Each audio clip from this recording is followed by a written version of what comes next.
হাকিম আবিদ আবেদ মোস্তফা আসসালামু আলাইকুম। ওয়ালাইকুম আসসালাম। হুজুর, হালাল ব্যবসা শুরু করলে সেই ব্যবসা প্রতিষ্ঠানের নাম গোসেবাকের নামের সাথে নিসবত রেখে নাম রাখা যাবে, যেমন গৌসিয়া আতর হাউস?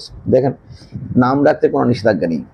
আপনি বরকতের জন্য নাম রেখেছেন গৌসিয়া আতর হাউস, আজমির রিটায়ার্ড সেন্টার, সব করেছেন, সব ঠিক আছে, ওলিয়াদের নাম ব্যবহার করছেন, কিন্তু আপনি বলেছেন হালাল ব্যবসা। আতর তো হালাল না, কিন্তু এই আতর হালালের মধ্যে কোনোদিন যেন হারাম ঢুকবে না। আপনি এটা করতে আনছেন, কি জিনিস আনছেন, এই প্রোডাক্টটা সব পূর্ণরূপে আপনি বৈধভাবে আনছেন কিনা। আচ্ছা, আমি আপনাকে একটা কথা বলি, আপনি গৌসিয়া আতর হাউস আতর বিক্রি করেন, কিন্তু আতরটা আনেন ডিক্লারেশন না দিয়ে ডুবাইলাদের মাধ্যমে। সরকারকে আপনি ট্যাক্স দেন না। এয়ারপোর্টে ডুবাইলাকে বলেছেন তুমি আমার জন্য এই আতরের প্যাকেট নিয়ে আসবা, আমি তোমাকে তার বিনিময় দান করবো, তুমি আমার কাছে বিক্রি করবা। কিন্তু এরকম অতিরিক্ত আতর নিজে ব্যবহার ছাড়া, ব্যবহারের যোগ্য ছাড়া কোনো জিনিস তো এয়ারপোর্ট দিয়ে দেশ ক্রস করা নিষেধ।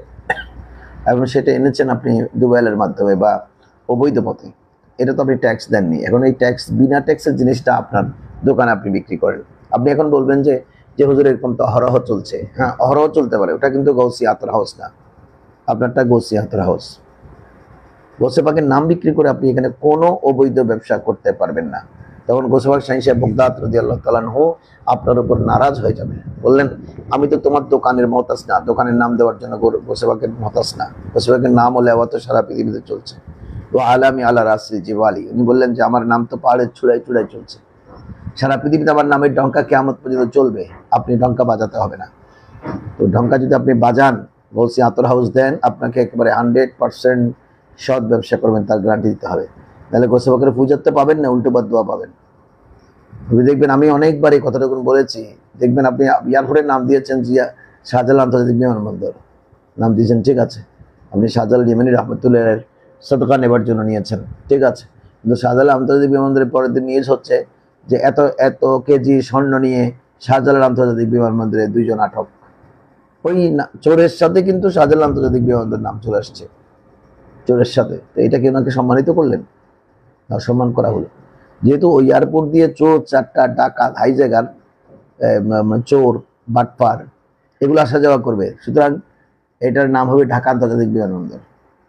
ঢাকা আন্তর্জাতিক বিমান, কোনো ব্যক্তির নামে নয়। আমাদের দেশে ব্যক্তির নামে জিনিস দেওয়াকে, রাজনীতি যিনি করবেন ওনার লোকের নাম ছাড়া আর কোনো লোকের নাম দেওয়া যাবে না, ওখানে শুধু ওনার নাম। কি দরকার আছে?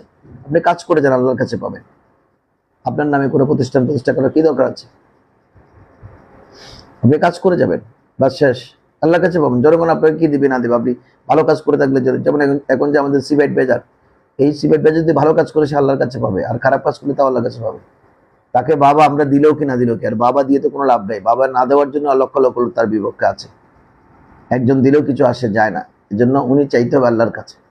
এই জন্য আমি আপনাকে বলবো যে আপনি যদি সৎভাবে গ্যারান্টি দিতে পারেন যে আমি এই প্রতিষ্ঠান সৎভাবে চালাবো, আতরটা আনবো সৎভাবে, বিক্রি করবো সৎভাবে, কোনো ভেজাল মিশাবো না, অতিরিক্ত দাম নেব না, মানুষের কাছ থেকে ভালো ব্যবহার করব, মানুষ আমার এখানে এসে সত্যিকারের রসুলের সুন্নতের খুশবু পাবে, তাহলে আপনি গৌসিয়া আতর হাউস দিতে কোনো অসুবিধা নেই।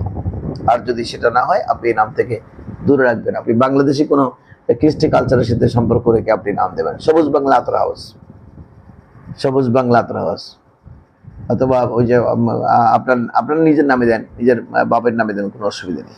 কিন্তু গোসেবাককে ছোট করবেন না, অন্যায় ব্যবসা করে গোসেবাককে ছোট করবেন না। ধন্যবাদ।